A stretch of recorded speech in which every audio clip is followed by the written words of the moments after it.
This is Girl Stop Playin, a weekly show that empowers Black women to stop playing with their potential so they can live a life that they love.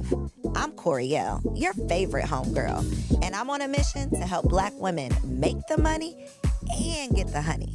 You can have it all as long as you're willing to work. This is Girl Stop Playin. I'm your favorite homegirl, Koereyelle, here to encourage you to stop playing with your potential and start working for what you want in life and in love.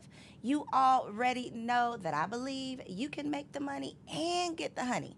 You can have it all as long as you are willing to work.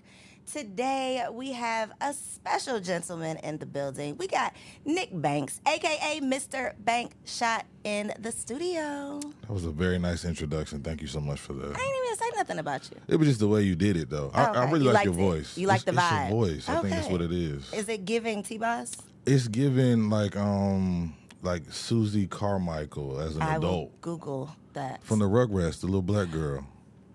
Okay. Like, that's a compliment, though. It's a compliment. You have okay, a I'm very going to still Google voice. it to refresh my memory, and I'm going to hit you up if you insulted me. No, not at all. But who is Nick Banks? Tell us. Mr. Banks Shot, who are you? Man, Nick Banks is he's an entertainer, a comedian, a music specialist, just a nice, easygoing guy who just likes to make everybody laugh. Okay. He likes to make everybody laugh. Now, you are wearing your frat jacket, so obviously you went to college. I did go to college. Did you finish? I did not. Oh, okay. I didn't know the answer before I asked that. That was not a shady question. No. People need to know that you can still go to college and get the experience, but, you know. And college is not for everybody. Finishing college is not for everybody. That degree on the other side is not worth it for everybody, so we all have different journeys. I was only 0.7 credits away. I know. That's a boy stop playing. I know that. Okay. All right. The reason I was going back to college, though, is because of the path that you've chosen in the entertainment, comedy space. That is not necessarily the traditional path from college. So I wanted to find out what your initial intention was, like going to college, what you thought you would do versus, or if you knew this is what you would do versus deciding to pursue this. I did not know what I was supposed to do as far as college went. I really only went to college because growing up, it was just like, put into us that, like, after high school, you're supposed to go to college and get a job. My grandma raised me, so she really wanted us to get out the house. So it was just kind of like what else I'm going to do kind of thing. So going to college, I knew nothing about fraternities, sororities, but I just seen a lot of the guys on campus who was just doing good things. I'm like, I'm going to, get to know them, and decided Alpha Phi Alpha was the right choice for me. And then I've always just been like a silly guy, like a class clown, but like the respectable kind, not the one that gets on like the teacher's nerves, but like I would make my teachers laugh and stuff. So, and a lot of my teachers were like, you have a good voice, like go to school for radio and this and the third. So I'm like, okay, cool. So that's what I went for communications, not even knowing that it would transition into what I do now. But it worked out because I get booked for like a lot of step show gigs, a lot of Greek events. So everything just kind of just... It worked out. It worked out. So what led you away from college? Nothing led me away from college. I went to a small Division III school at first called Heidelberg College in Ohio. Played football, didn't like it. I was going to go back home and do barber school. My grandma was like, look, if you ain't out the house by the time college goes back, you got to go get your own spot. So I had to get an apartment. I was at home trying to work and do community college. Had to stop doing community college. Then I'm like, I want to go back to school. Went back for a semester. They're like, yo, here go this $4,500 bill for your classes. Didn't have it. Joined the military. Got the money from them. Paid them off. Then I went to Ohio University, and then I did 3 years there. But yeah, just felt a 1 credit short of completing. And then I was doing it once I left. But you can only do like part-time was like I think 9 credits, so I had to take like 3 or 4 classes, but I had a job that I was working as well. One of them had to give, so I'm like, you know what, I'm just gonna hold off on that. So. And you are definitely still working in communications with what you are doing now. Correct. What does your grandmother think about what you're doing now? Oh, she hated it at first because she didn't really understand. Like, a lot of older people feel like you gotta have a job in order to have be serious to and be professional. Serious, right? And a lot of my content when I first started out was crazy. It was wild. And my aunt would snitch on me because she had a Facebook. My grandma didn't have a Facebook, but she would tell my grandma like what I was doing on there. But she's very supportive now of what I do. She's never came to a show. That's like one of my goals though, is to be able to get her to a show. But she's so like, nah, I don't want to be a part of that. So I don't know. We'll see. So what does your style of comedy look like, or what is like your avenue? Because I feel like social media definitely gave us another platform, another way to showcase your talent, and that for a lot of people took off and transitioned into, you know, television and movies. But there are people who make very good money doing strictly social media and aren't touring and doing all of the things. So where do you find yourself? Like, what do you feel like your lane is? So I'm a parody writer. Okay. Weird Al Yankovic, are you familiar? Am I? Okay, all right. Absolutely. I'm the black Weird Al. Are you an 80s baby? Because that is a very 90s Weird Al. Okay, okay. I was born in '88. Oh my God, you're still very young. That's not true. I'll be 36 this year. That is a lot of life. That's a lot of life. That is. It is. Okay. But yeah, Weird Al Yankovic. That's what I do like on social media. But in person, I'm very like relaxed and chill. Dave Chappelle, when he tells his jokes, he's not very. Old Dave was very loud, but he's very chill. He's like a storyteller. That's kind of like my dynamic. I'm not going to be loud and in your face. And I try to stay away from doing parodies on stage just because I want to give people a different experience than what they see on social media. You know what I mean? I want to go back to the military thing real quick. Did you get married while you was in the military? I did not get married when I was in the military. How did you not? Isn't that just like a thing? Yeah, but that's just to get extra money. I mean, I know why y'all be doing it. Yeah, but you like, didn't need the money that bad. I mean, nah, not that bad. I mean, so the person I was dating at the time, she was actually in the military as well. So it could have, but we were both in college at the same time. So it was just like, nah, we're not trying to do all that. So got you. What's your current relationship status? I am just dating right now. Just getting a feel for. Okay, that was kind of hesitant. So I have a question, but that wasn't. We're gonna be respectful with the question. It's a this or that, either or question, because a lot of the relationship content on social media is usually approached from a negative way, and or it's meant to be divisive. So I just have a general question about your personal preference based on some of like these relationship rules that people spread in the social media streets. So as a single man living here in Atlanta, as a non-married man, because I feel like you're not single, and you were considering options at 36 years old. 35 years old. 36 soon. 35 and a half right now. Okay, 35. Are you an October baby? When's your birthday? August. Oh, okay. I'm a Leo. You're a Leo. Unmarried man dating in 2024, and you have two women that you're courting. One of the women has a small child, let's say 3 years old. She is very nurturing, very caring, lets you lead. I won't say submissive, but she lets you lead. Right. She doesn't challenge you a whole lot. She's agreeable, but she has this small child. Versus the corporate baddie who is childless, has all the time and the money and the resources, but you can't tell her anything. The one with the child is the father, like, is he in jail? Because that depends. Like, if he's not around, then that changes the dynamic. He's an active father. He's active? Okay.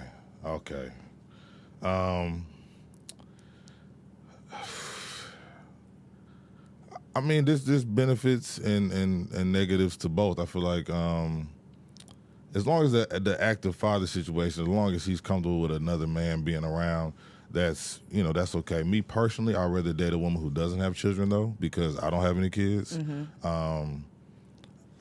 And I mean, if the corporate baddie is telling me what to do and bossing me around, I mean, I might enjoy that just a little bit. It might be a little fun. Might be able to play into it. But I do like the dynamic of somebody allowing me to lead, but it's not coming off as like submissive. Like, it's like agreeable. That's a very good question. But I'm gonna hang my hat on the no child, the no kid. I love that you said that, because I mean, I definitely expected you to say I'll take the mother because she's gonna let me lead. I feel like that is what social media will have you believe that guarantee every man is going to pick this submissive woman, and that is not what is the most important thing to every man. Not at all. And you even said I might have a little fun with that, with her bossing you around. I didn't even say she was gonna boss you around. I just said she was gonna ask you some questions. She gonna challenge you. She ain't gonna let you tell her much. Oh, but yeah. you're not turned off by that. No, not at all. I love that. Yeah. So do you feel like men who are opposed to that are intimidated, or do you think it's just not their type? I just think sometimes men just want to be able to do what they want, and I think that it kind of just comes down to that. Like, I want to be able to do what I want. Don't question me about it. Don't challenge me. And it's like, nah. Like, sometimes men, we ain't worth a damn. But yeah, I think it just comes down. I think it's come down to that. Do you find it challenging dating based on like what you do? Like, do women who you're talking Yes. to go and be like, "What is this?" 100%. Yeah, 100%. Like, I've dated before, and done the whole like we're gonna make content together stuff. Like, never again, because it's just That's really putting people in your business. it's just really putting people in your business, and then people stop. Like, 'cause I really pride myself in making like good content. Like, I'm very strategical with like how I do what I do, and when people start getting in your personal business, it takes away from that, and they're more focused on stuff that you're not even really putting out there. Now, I did tell myself though, like this year, because I feel like I've been doing this for like 10 years now, and like I've never been like a personable person on social media. It's just like you getting this content. This is it. We ain't doing no She vlogs. didn't let 'em in. Let them in. You know what I mean? Let people get to know. So that's why with the podcast start kind of coming into play. It was like, all right, I'll let people see my dynamic outside of just the videos that I do. And that's more so what I would like to do. But I just feel like that's like the goal. You date, you meet somebody, and then once you make it official, you got to make a YouTube page. And it's like, for what? Like why? Do y'all even got anything that we want to see? Make a YouTube That's what everybody do. Do you post well, obviously, if you was making skits with this lady, Oh, yeah. within your next relationship, are you anti-posting, or like, do you want to keep people all the way out of your business, or are you just not gonna like make her a part of your skits? Yeah, it's gonna be like a combination. I'm gonna do her how women do men, and just like show her hand, like or you know shoulder, she here, but you don't know who she or is. her feet. If her feet is done, show her feet. Just bare minimum, because a lot of times men is creep. Men are creepy. They'll if your woman look nice, they'll follow her, and then just follow her for months, years, until y'all split. Then they slide in the DMs like, I always thought you looked like. It's just like, bro, ain't nobody. He ain't trying to do acting that. right over there. And it's like, I seen, like, no, ain't nobody got time for that. Nah. But I won't have it'll be a private relationship, but you'll know that I'm in a relationship. I won't be coming off as single. Mm-hmm. Okay, so how do you feel about dating someone who has a social media following or is doing something similar to what you're doing? I mean, that's fine.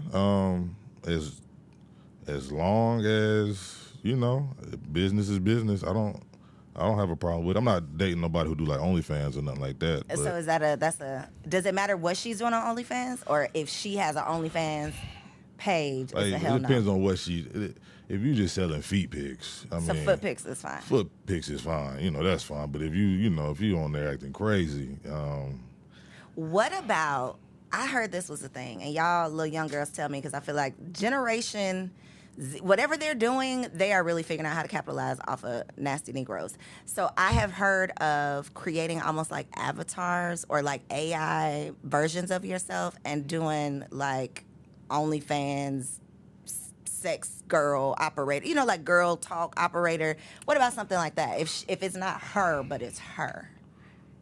I mean, even if it's her doing like, because they do like ASMR stuff. There's some women who do like a Twitch. I don't know if it's like they'll be on there like acting like they're like licking a guy's ear and whispering in his ear and stuff. I mean, that's fine. If you're not, I'm not gonna stop you from making your money. And if that's what you do on social media, then clearly that was something that attracted me to you. So I'm not gonna then be like, no, you can't do that, because I'm also not trying to.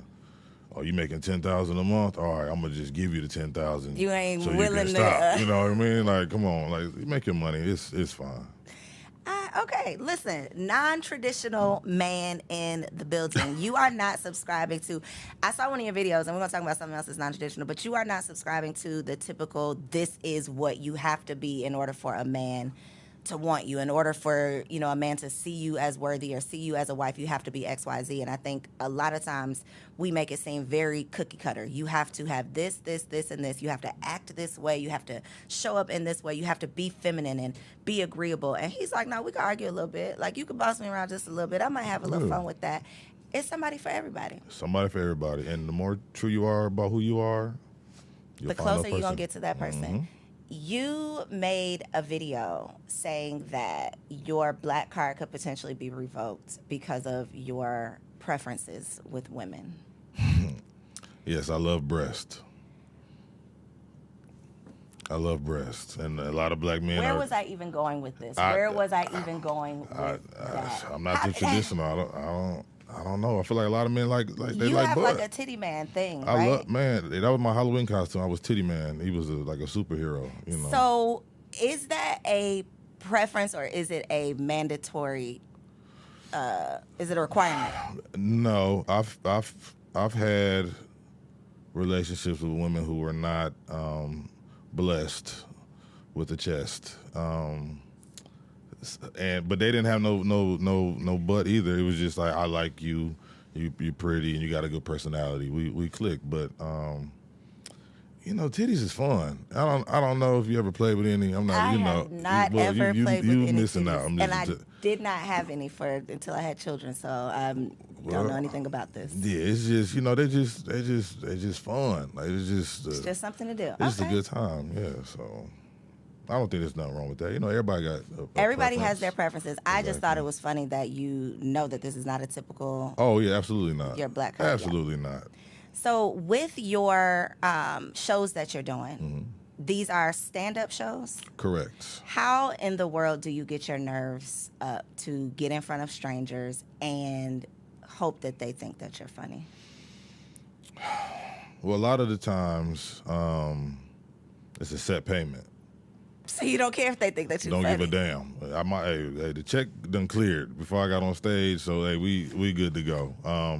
But no, a lot of practice. I still get anxious before every show. Okay. Because you never know how shows are gonna go. You get in front, and I don't roast. Like I don't talk about people in the crowd. About people in the front row. No. Because you never know what people got going on in their life, and if they come into a show to kind of get away from their problems, and you come and just make them the butt of the joke, it's kind of like, damn. Now there are clever ways you can do it without offending nobody, but I just have actual jokes that I would love to tell instead of trying to ruin somebody's day. And it might not even work. You might say something and it backfire. It might be somebody who really know how to roast. Now your ass is the joke, and now you just up there looking stupid. So I get nervous, anxious before every show, but once your name gets called and you go up there, it's kind of just like, what you got to lose? You're here now. With the recent, I was about to say rapper beef, but it seems like rapper beef. With the recent comedy beef, where are you sitting with that as a comedian and just a black man? Because I feel like the narrative is, and I was talking specifically about Cat Williams, Monique, and then all of the other comedians who kind of tapped in based on their interviews on Club Shay Shay. So part of the take was, well, black people are the only ones that are publicly bashing each other, and Monique shouldn't have said anything because she's a black woman, and Cat shouldn't have said anything because he's a black man. So are you on that side, or are you on the truth tellers should speak their truth side? I'm on the side of I can't wait to get to that point because they got a lot of money, and I just feel like that's like a spot you get to in your career where you're able to get on certain platforms and be able to talk a little bit. I'm fine with both sides. You should be able to tell your truth, but also some things maybe shouldn't be said. I don't know.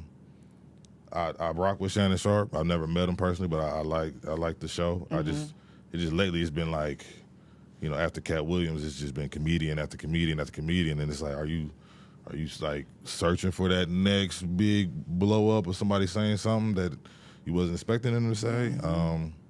I don't know. Definitely tell your truth, but just make sure it's the truth.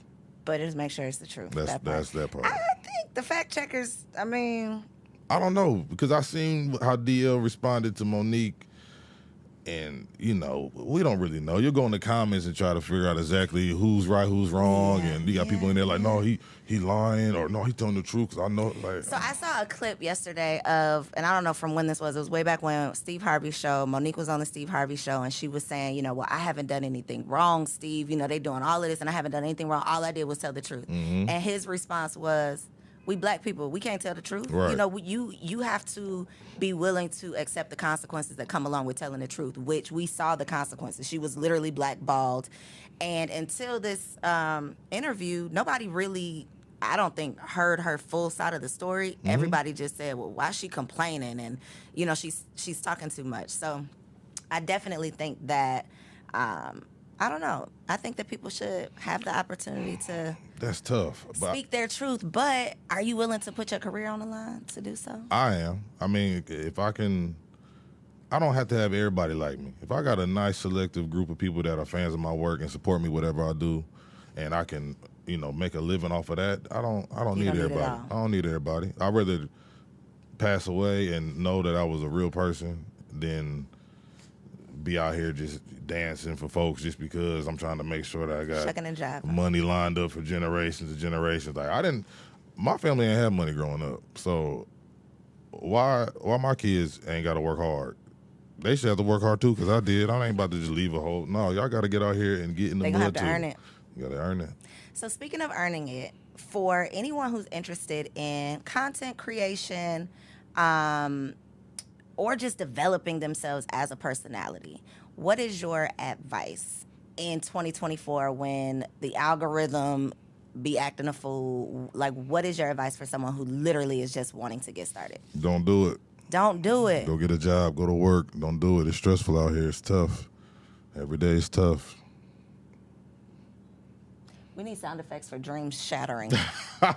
No, I mean, do it. I mean, find your lane. Don't get discouraged. Don't compare yourself to other people. Like, oh, I'm talented. Why they there? I'm not there. Like, you got to just keep doing it. If you look at all the greats, even like somebody like Steve Harvey, he's been doing it for 20 plus years. Everybody got to put their work in. They say, like, even like comedians don't really catch their break until they like 40s or something like that. You know what I mean? So that's just one avenue. But like, don't get discouraged. Do it. Don't worry about the quality's good.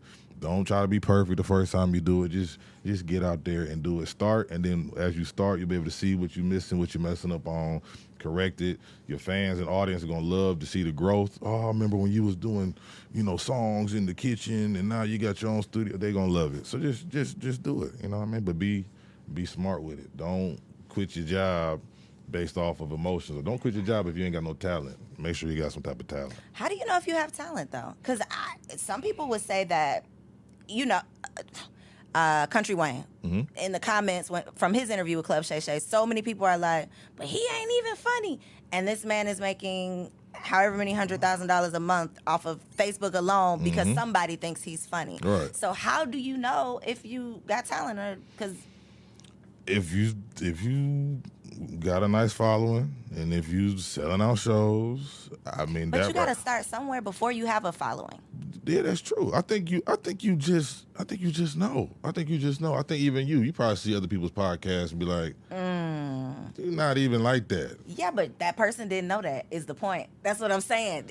Do you think that you would know? If I was trash, do you think that I would know that I'm trash? I feel like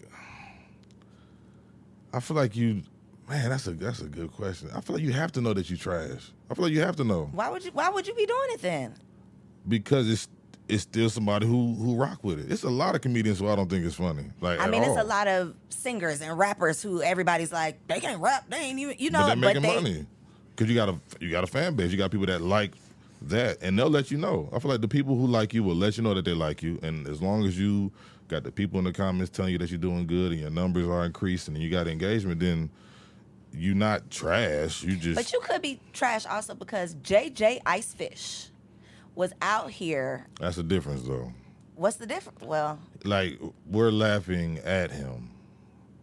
That's a lane.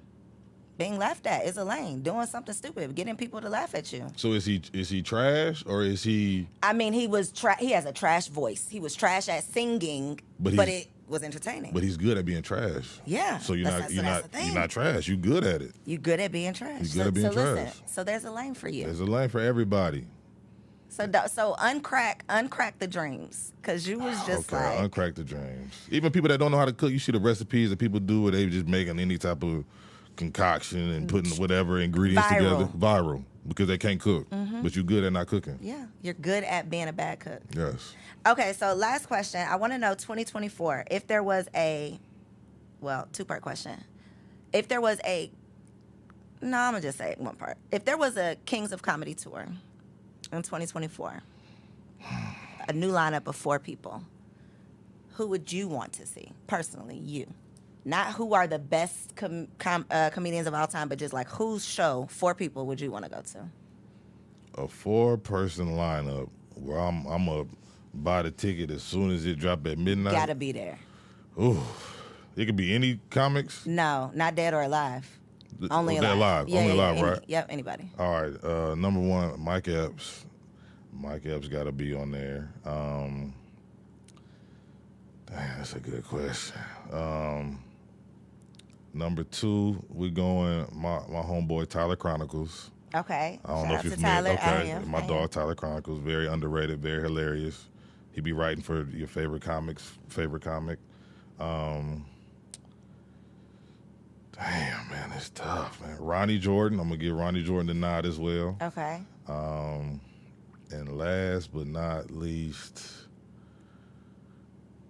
I'm trying to think of somebody who got the social media lane that can kind of do both. I don't know. I'm gonna throw a wild card in there. I'm gonna go Andrew Schultz. Who? Andrew Schultz. You don't know who Andrew Schultz is? Google this. No. I don't think he's white, but he's like he's Jewish. He's Jewish. White. He's not white. Is that yeah, I mean, don't cancel me. I don't know.